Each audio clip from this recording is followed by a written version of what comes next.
Let's do it. All right, this is the Voice of Motown podcast. I'm Tyler Pepe. And I'm Brandon Cork, and this is a WVU sports podcast by two suffering WVU fans. All right, guys, before we get rolling, please subscribe to our YouTube channel. We really want to get those numbers up, and we know a lot of you listen weekly, so help us out and hit that button. We'd really appreciate it. So let's dive right into it. This Saturday, the West Virginia Mountaineers take on the 7th-ranked TCU Horned Frogs. And to help us break this matchup down is our friend, Grant McGalliard. So, Grant, thanks for joining us, man. We really appreciate it.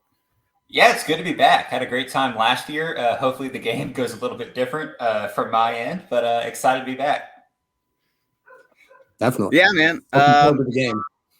Yeah, for sure. Grant and his buddy Parker, they're the host of the Purple Theory podcast, and they give fantastic insight into TCU sports. So definitely check them out. Let's get into this, guys. West Virginia is a 7 or 7.5 point underdog, depending on when you looked at the spread, which is a pretty big spread for the home team to be down by that much. But not really that surprising after, the game WVU had last week and how TCU's been on a roll. They're undefeated. So let's start breaking this down. TCU is top 10 in points and yards per game. So, Grant, what has Sonny Dykes done that has really revitalized this offense? Because they struggled a lot last year, it seemed like.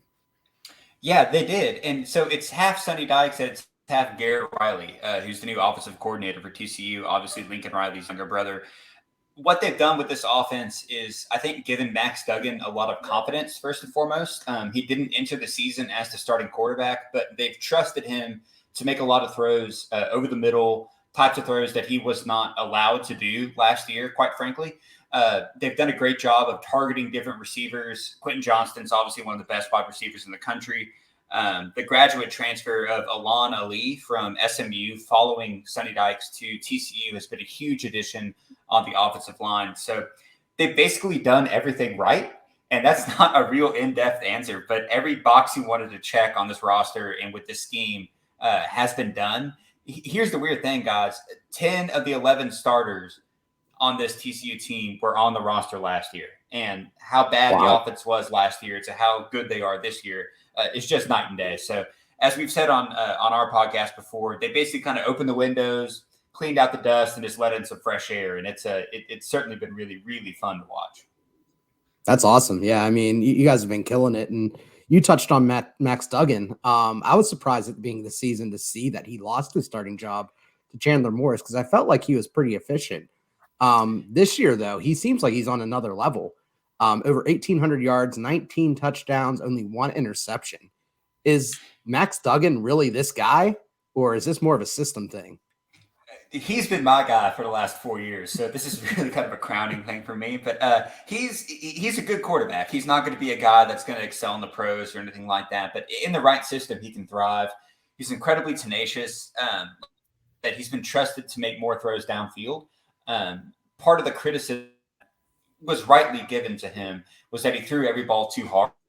I think the long that he makes and the kind of throws he can make off his, while he's running, has really opened up this offense. The one criticism, actually, and kind of the one downside with what Sonny Dykes and Garrett Riley has brought is that Max doesn't run as much as he did in previous years. I think part of that is health, but his legs are maybe his biggest asset. So he's been more of a pocket passer. He hasn't scrambled as much.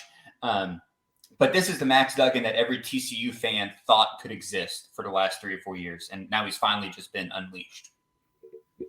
Yeah, for me, watching last year's team compared to this one, it seems like last year they just wanted to run and run until they couldn't run anymore. And then they would have Max throw because they had no other options. Whereas it seems like the offense this year, they really tried to complement him, where they used the run game to set up his passing game. And really, I mean, you watch TCU more than me, but that's the biggest difference I've seen in the offense. Yeah, and you look, I mean, his average depth of target this year is 8.5 yards. So he's getting the ball downfield a little bit more, 9.7 yards per attempt. Like you said, 19 touchdowns to 1 pick. So just kind of opening up and letting him throw on first down, throw on second down. TCU's blessed because they have Kendra Miller and Amari DiMercato, who are both capable runners that can get yards on first and second down. But this is Max Duggan's show, and they've allowed him to kind of take risks, and it's certainly paid off. Yeah, I mean, mentioned. Sorry, go ahead, Oh, Brandon. sorry, go ahead. No, you got it. Oh, sure. I was going to say, yeah, you mentioned Kendra Miller has taken over the starting running back job, and it seemed like at the beginning of the season that was a hard job to fill with Zach Evans and how good he was last year. But so far, he's run with the job to, not to make a pun, but 730 yards, 10 touchdowns. So how does he differ against Zach Evans? Is he a different runner? And do you think this team is better without Evans? So they're both great. That's the thing. I mean, at one point this year, I think through 3 or 4 games, the number 1 and number 2 running backs of the country in yards per attempt were Zach Evans and Kendra Miller. And that was, obviously with Evans at Ole Miss. I would love Zach Evans to be on this team. Don't get me wrong, because he's an incredible athlete. But Kendra Miller he just makes guys miss. And that sounds basic, but he's forced 40 missed tackles this season on 120 rushing attempts. So that's 1 out of every 3 attempts he's making guys miss. 6.1 yards per attempt, 10 touchdowns. And this is the key, 3.73 yards after contact per attempt. So that's insane. It's nuts. And so TCU's offensive line has gotten better run blocking wise, but if you watch a game, Kendra is going to spin out of tackles. He's going to shed tackles 1 or 2 yards past the line of scrimmage and then get 7 or 8. He's just a hard guy to bring down. He's not particularly, he doesn't have the greatest straight line speed. He's not a big guy. He just knows how to elude defenders. That doesn't bode well for our second line defense. If our defensive line can't stop him, I have a feeling we're going to see a lot of missed tackles because our secondary and at times our linebackers have a really, really rough time consistently tackling and wrapping guys up. So I'm scared. You also have one Stills brother, at least. Puts that in my heart. As long as you got one, that's enough. That's true. It seems like a lot of teams just double team him though, because I mean, the secret's out. If you just contain him, there's not a whole lot of other guys who can step up. And we are notorious for taking really bad angles. So hopefully we can stop him with our D line. But I mean, he has been tearing up. He's gone over 100 yards for the last 5 games. And it seems like he's got a good complimentary back as well. I mean, you brought him up earlier. Is it DiMercato? Is that how you say his name? Yeah, Amari DiMercato. Yeah, he was kind of a punching bag for TCU Twitter and for a while, just because last year there was Zach Evans and Kendra as a freshman who was already showing signs, and then they just kept running DiMercato, who was kind of like the old guy on the team that no one knew why he was there. But this year, every time you're like, oh my God, why is Amari DiMercato in the game? He breaks a 40-yard run. So he's come along a lot this year. He actually has 6.6 yards per attempt and an average of 4 yards after contact per attempt. He can break big runs. He's a great, like you said, change of pace back and just a guy to spell Kendra Miller. He's a better pass blocker. Kendra, God bless him, is not great when it comes to blitz pickup. So Amari plays a valuable role, and TCU's lucky to have both of them. Yeah. Yeah, and looking at your, back to your passing game, you got, again, one of the best wide receivers in the NCAA this year, Quentin Johnston, who was good last year, but man, he has really emerged. He is just a nightmare matchup because of his size, his speed. He's already almost matched how many yards he had last year. And, the game that really sticks out is that Kansas game. He just looked unstoppable. He's only got 3 touchdowns, but, I'm sure that number could be higher if they just threw to him more in the red zone. So is he living up to expectations? Is there more that he could even do this year? What were you guys thinking coming into this year? Is this what you expected? For sure. Yeah, no, just seeing glimpses of what QJ did last year, you knew he was something special. You're right in that the Kansas game, certainly on the stat sheet, is the most impressive game of a TCU wide receiver in the last 5 years or so. I actually really loved his performance in the Oklahoma State game because in the Kansas game, TCU was clearly trying to force QJ the ball. And Garrett Riley and Dykes have done some really interesting things where they almost won't focus on QJ for a game, and then the next game he'll get 10 targets. And they'll try to get it to Darius Davis, Tay Barber, some of the other wide receivers. But when they want to get the ball to Quentin Johnston, they get the ball to Quentin Johnston. He's a freak athlete. He's 6'4", got incredibly long arms, and he's fast. The one downside to QJ, and it's not even a downside, his hands aren't the best. So if you look, he's got and I want to make sure I get this correct, 5 drops this year on 60 targets. So that's about a little under 10% of every ball thrown his way he's going to drop. He's also going up against the best cornerback on every team every single week. So some of that has to do with how good the defense is. But he's a freak athlete. He's pretty much always open when he wants to be. He's got great straight line speed. He can make acrobatic catches. He's everything you want in a wide receiver. And some of the plays he makes are just remarkable. The big question is, and I don't know if we have any Philadelphia Eagles fans out there, but is he better than Jalen Reagor? Yeah. So as I was saying, the Kansas game was the best stat sheet in the last 5 years. I was like, since Reagor. But then I was thinking about what Rager's done in the pros. Jalen was really fast. He was a Swiss Army knife. Quentin Johnston is a better wide receiver than Jalen Reagor was. Not as fast, but a better receiver. Yeah, that's a good comparison.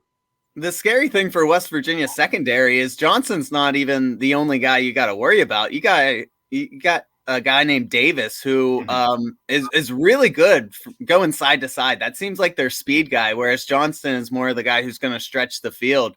And so even if you take away that deep threat, you got guys who can even, cut us going side to side. So it's kind of scary. Yeah, Darius Davis averages 13.1 yards per reception on an average depth of target of 2.9. So he gets the ball on screen. Yeah, so he gets the ball on screens, just kind of those little drag routes over the middle. And he's the fastest guy on the team. He is a absolute burner. He returns kicks and punts for TCU as well. He's had games. The Oklahoma State game, if I remember correctly, was just kind of a nightmare for him. Fumbled a punt, just made some really interesting decisions and had some bad drops. But when he is on, he's impossible to guard one-on-one. He's not going to make any acrobatic catches. He's kind of a littler guy, but in space, he's really hard to tackle. And it's interesting, and I don't want to preempt any questions you have, but TCU has used him and Tay Barber, who's kind of a similar player, almost interchangeably. So if Darius is winded from a punt return, or if they've gone to him several times, Tay can kind of fill in that other slot role. So TCU has deep talent at the wide receiver front, and it's really paid off. And like I said earlier, they've been able to change per game who they target to kind of keep the defense off guard. That's awesome. Yeah, that's great for you guys because, WVU, we'll get into our offense later on, but, we kind of run the same guys out there every time. We really don't have too much flexibility, and I don't know if that's a depth issue or a coaching issue, but it's great to have depth and being able to interchangeably use guys. To kind of, close out the offense, thinking about the guys who just really don't get any credit, the offensive line. Sometimes you can look at PFF grades and they're indicative of what a group is, and other times systems can kind of make them look better or worse. So TCU, how do you feel about that group of 5 you have up front? Not great. So like I said, Alon Ali coming in was a great transfer. He took over the center position, and Steve Avila moved over to guard. That's kind of the centerpiece of the offensive line, that middle and then right guard with Ali and Avila. The tackles are an issue. Andrew Coker I don't want to bury a kid. Andrew Coker at right tackle is sort of tends to be the weakest link on the offense. He's penalty prone. He gets beat by defenders quite a bit. Brandon Coleman on the left tackle is better than he was last year, certainly. There's still a lot of improvement that needs to be made. I've honestly been really thrilled with their run blocking, even though, like you said, the PFF grades may not reflect that. I think this line's gotten a lot better when it comes to blocking on the ground. But with capable defenders, especially at the edges, it's still the weakest point of the offense for TCU. I will say Dykes did improve one aspect, which is that he brought a real-life offensive line coach to TCU, which in the past has been held by a guy who was just kind of a coach that floated around TCU. I won't get into the details on that, but he was not a real offensive line coach. So now TCU has one, and improvements are being made, but it's still sort of the weak spot. Interesting. So, given, what you've seen from TCU this year, and kind of what you've may have read or watched of West Virginia so far this year, is there really any sort of worry that you have against facing WVU's defense outside of maybe Dante Stills? Yeah, I'm. This is not a reflection on West Virginia. I just think TCU's offense is really good. Parker, my co-host, has CFBgraphs.com. You can go look there at all the offensive stats. But TCU is, I think, 8th in the country in EPA per play. They're 6th in the country in EPA per rush and 20th in the country in EPA per pass. So this is a unit that is just absolutely running on all cylinders. They have scored over 30 points, I think, in every single game this season. They put up 40-something on Oklahoma State. It did take 2 overtimes, but that's a great defense. The offense is not what I'm worried about when it comes to TCU. I think they can pretty much score on anybody as long as they get a little bit of blocking up front. Yeah, I think from a WVU perspective, I think you can take probably whatever you expect point wise and multiply it by like 1.2, 1.3. Our defense has been terrible, especially in the secondary this year. So I'm kind of worried for Saturday to see how high that scoreboard number can climb. Can I get one more plug real quick on the offense? Just because I didn't mention absolutely. it before. Definitely. And as I said, Sonny Dykes and Garrett Riley will totally change us up this week, and I look like an idiot. But against Kansas State, Jared Wiley, he's a tight end that transferred from Texas, really showed out. He had his best game of the season. I think he's an absolute weapon. He's 6'5". He's a big body, and he just gets open over the middle. Just keep that name in mind because on 3rd down and 7, 3rd down and 6, that's a guy that will run an 8-yard curl and be open and just block out the defender. So I wanted to make sure I got his name on the record just because I was impressed as I could be with his performance against Kansas State. Now, I hope that they feature him more in the offense.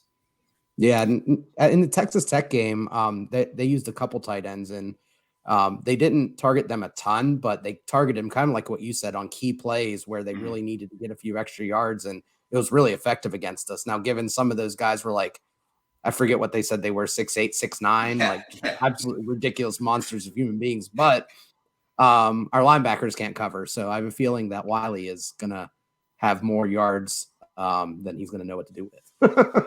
Yeah, well, we have a similar problem, which I'm sure we'll get to. But yeah. Yeah, I was looking at Wiley earlier. I saw he's got 4 receiving touchdowns this year, and WVU definitely has had an issue all year with guys coming right up the middle because I feel like they get burned so much on the outside that they start cheating, and so that's definitely something we got to look out for. But just based on what you told us about your offense, it seems like the only way WVU has any hope of slowing them down because this year we just are happy if we hold teams in the 30s. That's like a good day for our defense. It sounds like the only way we can even hope to do that is if we try to put a lot of pressure on Max and see what he can do with guys in his face. For whatever reason, WVU did not want to blitz Texas Tech, and they would just sit back in a zone, and they were getting shredded. So I really hope they learn from that and are more aggressive. But do you see that being an issue for Max if we do go with that strategy? Does he handle pressure well? Yeah, absolutely. I think that's sort of the weak part of his game. In recent years, he would scramble out of it, but he's not scrambling as much anymore. And in fact, he's holding on to the ball too long. And he's taken sacks that he probably hasn't. This is per PFF, but kept clean, he's 75.7% completion rate, 16 TDs, 9.5 yards per attempt.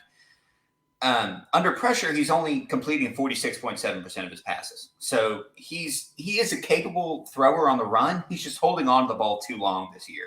I can go. There's some mental aspect where I think it's because he's so excited that coaches are finally trusting him that he wants to make throws, and it's kind of killing him. But yeah, that's a weak point of his game. And if West Virginia, if y'all can get pressure, then that's going to be key to slowing down the TCU offense for sure. Yeah. Yeah, hopefully we change up our strategy a little bit of what we did last week. But let's flip gears a little bit. Defensively, the Longhorns rank in the bottom half of the NCAA in most statistics. Do you think this is due to the speed that the offense plays at, or do you think your defense is just not very good this year? Oh, I think it's interesting because TCU switched from a 4-2-5 to a 3-3-5, bringing in Joe Gillespie as defensive coordinator from Tulsa. Some of that is adjustment and the personnel just getting used to the new style of defense. Some of that is that I think Gillespie is a really great in-game adjuster. So if you look at Oklahoma State and Kansas State, TCU was down by 17, down by 18 in those two games. Kansas State put up 28 points in the first 20-something minutes, but didn't score past the 8-minute mark in the second quarter. So the defense has some flaws. The linebackers cannot cover the pass. The pass rush is pretty much non-existent, but the back five is exceptional in covering the pass. And Mark Perry, who's a transfer from Colorado, has been great in run support. It certainly is the weaker side of the ball, but I think there's enough strengths and enough smarts on the coaching staff to adjust mid-game and sort of, plug the holes as they're occurring. That's interesting. It feels like you're reading right off of our script, and we didn't even, send it to you beforehand. Yeah, but we actually had Mark Perry up next. Yeah, he's your leading tackler. And I was surprised to see that you had a safety as your leading tackler, because most time, you're expecting to see a middle linebacker or something along those lines. But it seems like they move him around a lot. I noticed that he lines up in the box, at the nickel, occasionally at the safety as well. But do you feel like his tackles are more of a product of the lack of playmakers in the front seven, or do you think he's just kind of that guy? Well, I think it's kind of a combo of both. And I think also in that 3-3-5, you'll have sort of the two covered safeties who for TCU was normally Miller Bradford, and then a combination of Nnamdi Obiazor and Josh Foster, who kind of played that sort of, if you want to run a cover two, whatever you call it. I'm not a scheme guy, but they're more on the back end. Mark Perry kind of plays more of that nickel safety where he's up front and kind of providing that little bit of extra run support. Instead of a 6-man box, you might have a 6.5 where Perry is coming down from the top. So he's been great, both in terms of serving as a deep level spy for a quarterback and also kind of fleshing out those outside runs options. Against Kansas, he was outstanding in that offense that Leipold runs, where there's those really stretch options and someone has to come down and cover both the quarterback and the running back. And Perry was great in that. So he's a great run support guy. Thank God TCU doesn't rely on him in the passing game because that's not a strong suit, but he's by design, he is there for run support. So it does make sense that he's the leading tackler. It's just a different scheme than what TCU's been used to, where the two linebackers would kind of fill that spill and kill role. Now Mark Perry's doing that from safety. Yeah, and I know WVU ran a 3-3-5 for such a long time, and it reminds me of some guys like your Tyler. You'll remember Eric Wicks, Mike Lorello, guys like that who really kind of played in that safety role. Really was disruptive in the backfield, and really huge weapon, especially against teams who want to run the spread on the outside. So it's gonna be interesting to see how he performs against WVU, because right now our running backs are pretty banged up. So I'm hoping we still stick with the run, but last week against Texas Tech, we were down to one healthy running back that we had, and man, he was exhausted. Yeah, I don't know if you guys listened to Neil Brown's press conference, but he announced Tony Mathis is out. CJ Donaldson's getting the start, and we're still not sure if Justin Johnson's playing or not. So we might even see some Jalen Anderson for, other than the FCS school we played, pretty much, his first real reps this year. So it'll be interesting.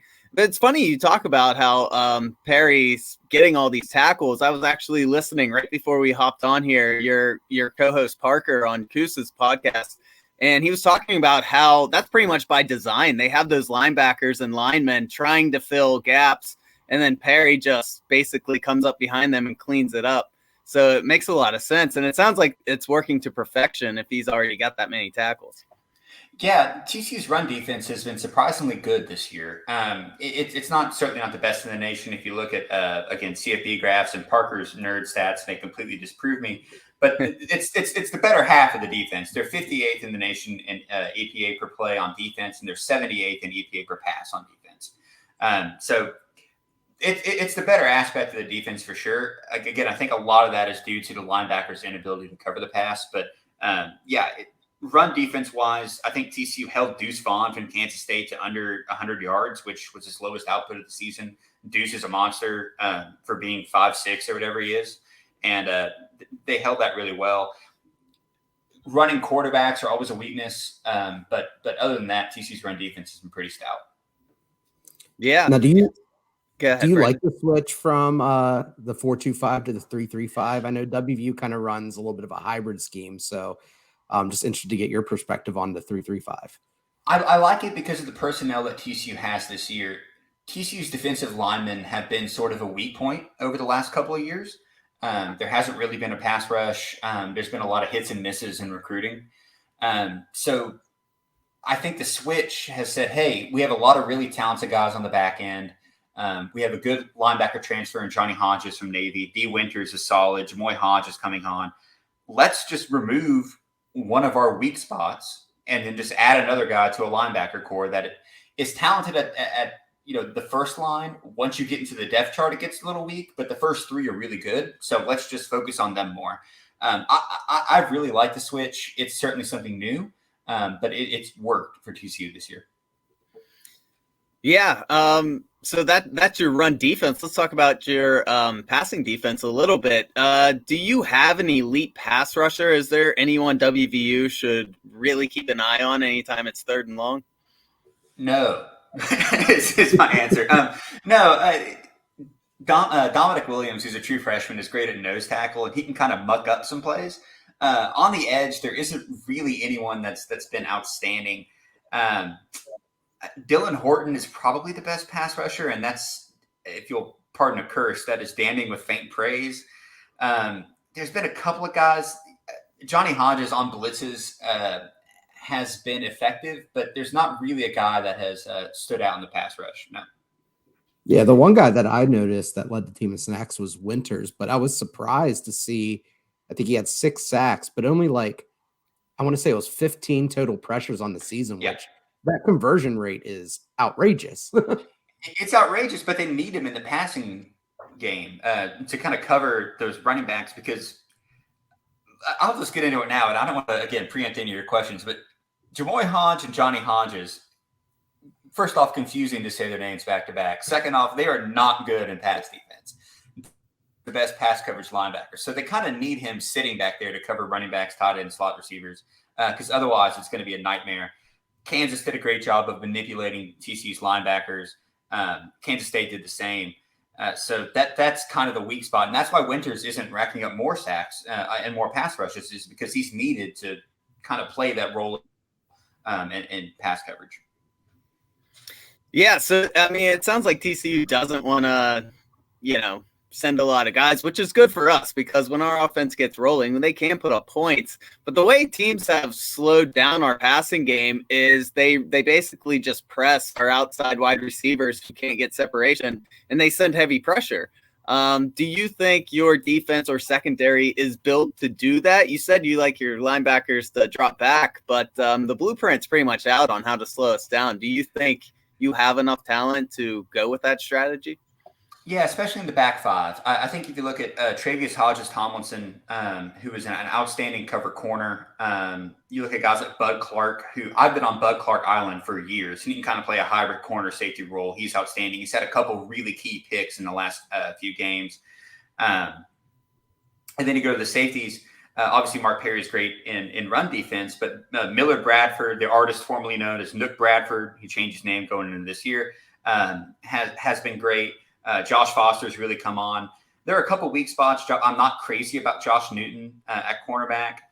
Noah Daniels has been hurt. I really like him. I wish you could see the field more. But like I said, Travius Hodges-Tomlinson and Bud Clark are a heck of a 1-2 duo. And so I like those guys on the end. Abe Kamara, I can't believe I haven't said his name yet, is an outstanding corner. He's not going to pick off any passes. He might not even break up passes. But if someone catches the ball, he will be there to hit them.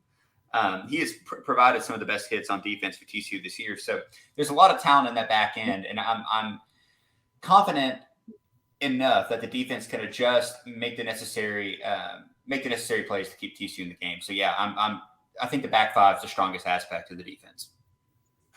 Interesting. So I'm not sure how much WVU football you've watched this year, but our offense outside of the Texas Tech game has been pretty solid. It's been kind of night and day compared to last season. We have a good tandem of running backs, which unfortunately coming into this game has went from a trio to potentially a one-man show. One guy, but yeah, we have two really good receivers in Bryce Ford Wheaton and Caden Prather's really come on strong. So, kind of looking at this matchup, do you feel like WVU is going to be able to move the ball or potentially even keep up in the scoring race against TCU? Yeah, I think especially with the, I don't want to say best players, but JT Daniels is certainly a good quarterback. And Bryce Ford Wheaton scares me every time I see his name on the roster.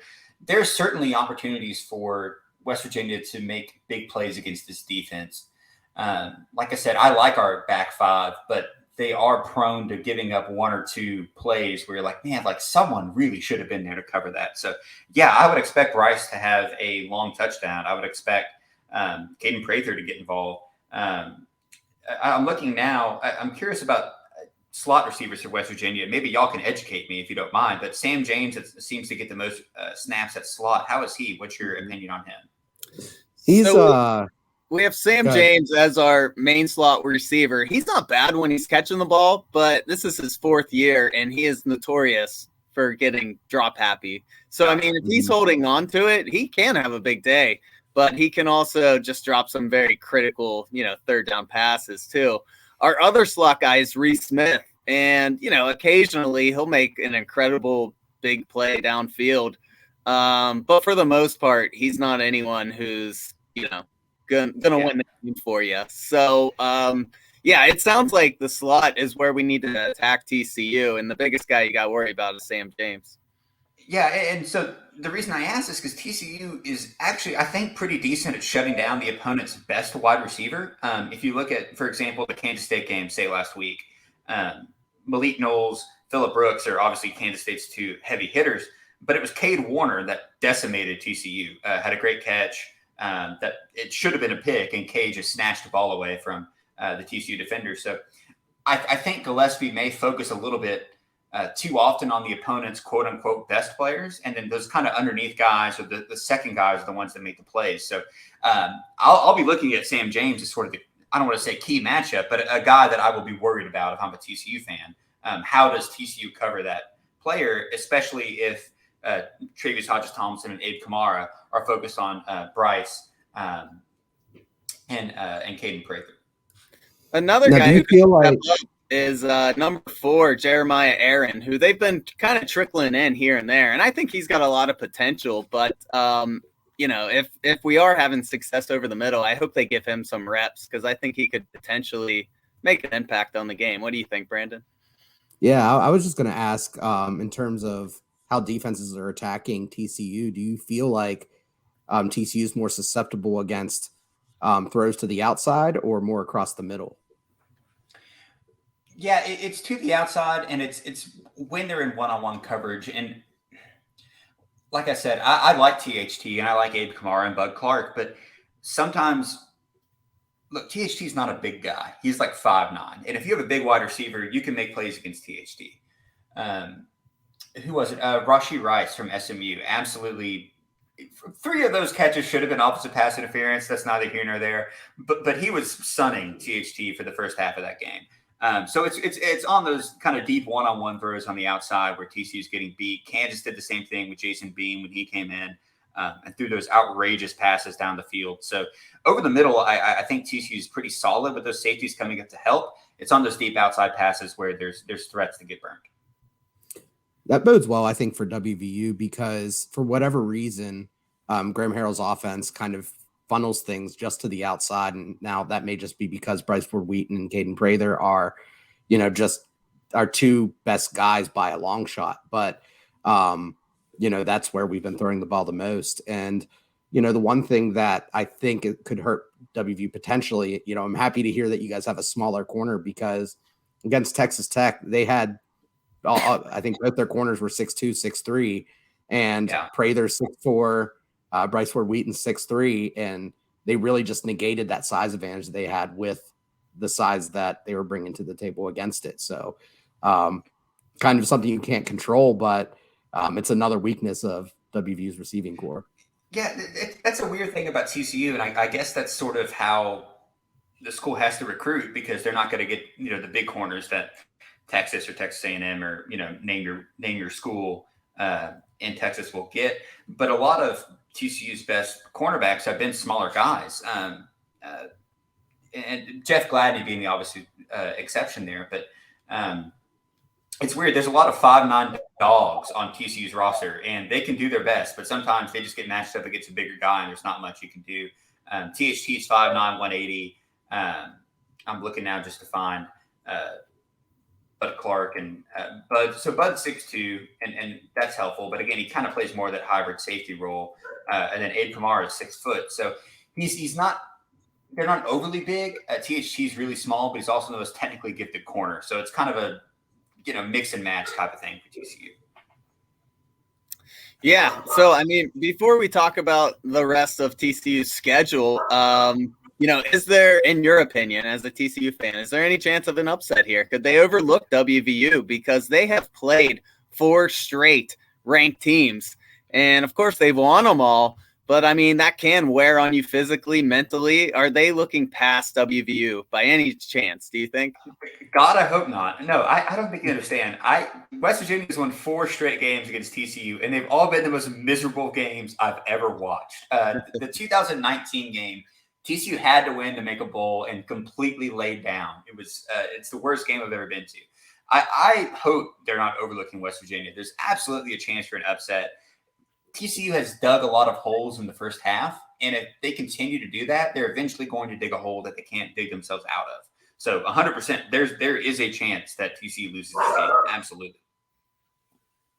Yeah, I mean, if I'm a betting man, obviously I'm not picking WVU to win. But is there a chance? I absolutely think there is, because I was looking at TCU's schedule, and right after West Virginia, they got Texas Tech and Texas. And not only are those 2 talented teams, but those are Texas teams. That's TCU's neighbors, and those are, big games for them that they probably have circled. And so, obviously, I think TCU is the more talented team, but I could absolutely see a scenario where they overlook this game a little bit.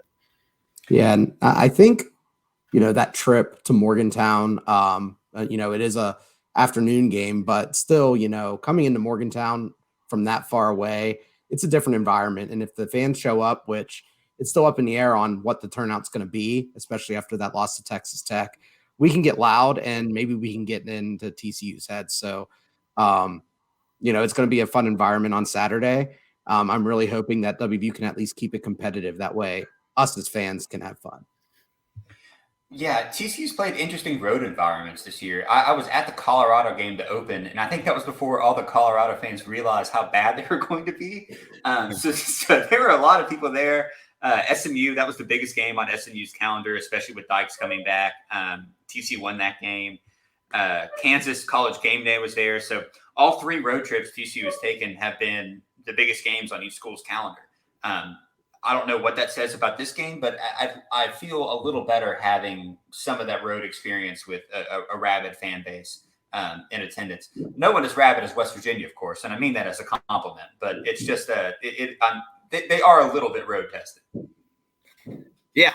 I mean, it is a tough environment to play in, and it's a long trip, as West Virginia knows, because we make a lot of them every year. But if they do get past WVU, do you think TCU is going to win the Big 12? Like, who's their biggest test? Like I said, they got Texas Tech and Texas after West Virginia, which will be tough games.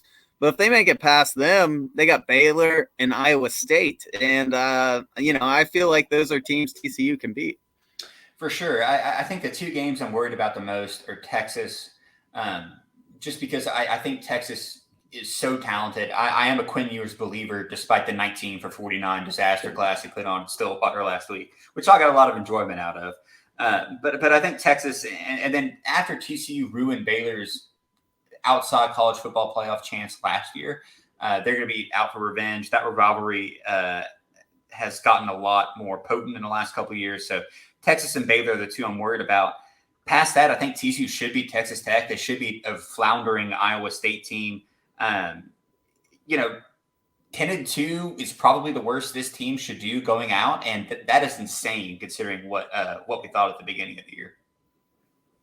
Yeah. So coming into the year, were you expecting, Sonny Dykes to turn things around this quickly, or is this just Complete shock. No, this is all gravy, man. This is nuts. I think Parker and I both had him at 6-6, and then we're like, okay, let's put our, every ounce of objectivity aside. I mean, as biased as we can be, what's the best TCU can do? And we got to 9-3, and TCU would have to be, we'd have to be 2-3 over the next 5 games to get there. So this is a total. I don't know if it's smoke and mirrors or not, but we've been enjoying every bit of the ride. It is all been a surprise, and it's all been really fun. Are you thinking playoffs yet at all, or are we still too early? I'm trying not to, but I am mapping out every potential scenario to get there. TCU would have to be undefeated to get there, and again, that's a tough ask, but it's possible, man. I can't rule it out. Yeah, honestly, I would love if TCU could make it. Over top of, many of the other number 4 options. Like last year, I love Cincinnati getting in. I just love having a different type of school, and it couldn't be better having a smaller school in the Big 12 getting in, or maybe not necessarily smaller, but less prestigious. Absolutely smaller. There's 10,000 people at TCU. The student section was 6,500 last week. That's 65% of the student body was there, and it'd be amazing.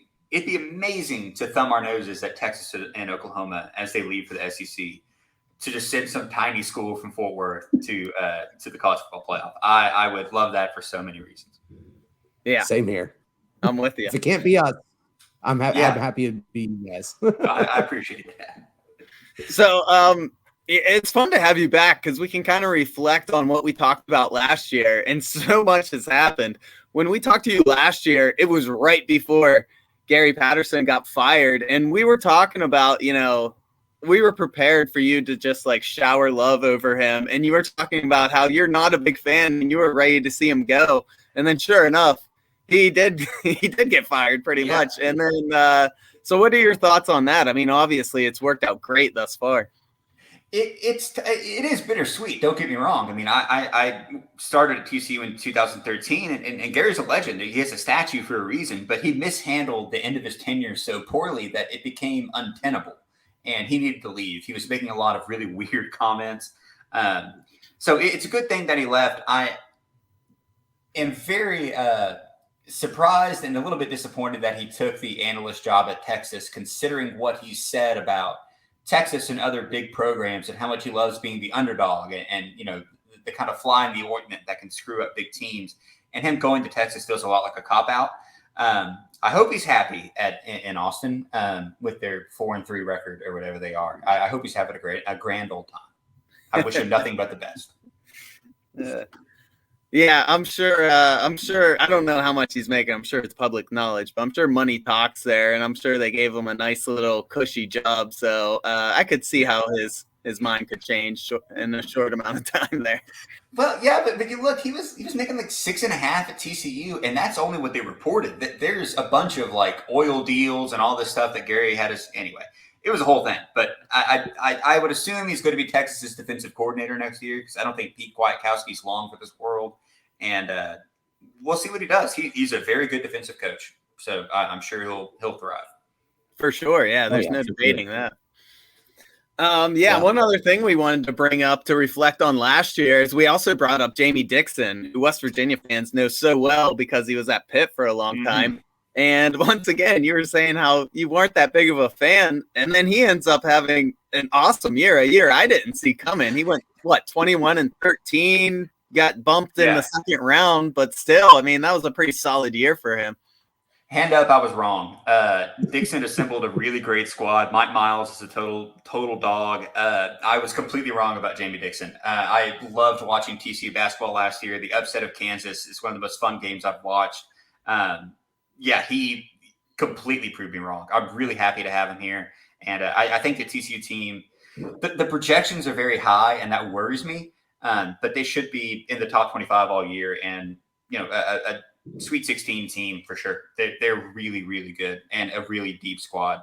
If you're not on the Eddie, go watch Eddie Lampkin highlights is my advice to you. He's like 6'10", 280, and it's just a total, built like a brick outhouse in the post. He's so much fun. That team's a blast, and the student body's rallied around him. So it's been fun. Yeah, WVU basketball is going to be really interesting this year. It felt like we have a completely new team. Felt that has half the team graduated, the other half got transferred or kicked out, depending on who you talk to. And man, Huggins actually used the transfer portal for once, and I don't know what to make of any of the guys because we really don't have a scorer, at least on paper. So it could be a successful year because Huggins just get to play his style ball, or it could be a year where we just don't win many games again because we don't have anyone to score the ball. We'll see. Every game ending 55-50 is how I imagine West Virginia basketball anyway. So that's fine. Oh, yeah. I'm sure Huggy will figure it out. I trust him. Yeah.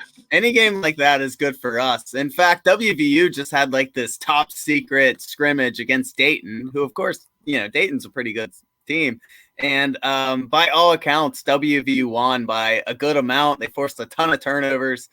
Granted, Dayton didn't have their top two guys, but so it sounds like it is going to be a very defensive heavy team and that the defense has improved. But I mean, for how bad our defense was last year, you wouldn't have to be great to be improved. That's how I feel about TCU's football defense this year. There are weak points, but it's better than it was last year. I'll take the 3-3-5. I'll take a 2-4-5. I don't care. Just do something different. Yeah. Well, hey man, thanks for jumping on. Brandon, you got anything else for Grant? That's all I had.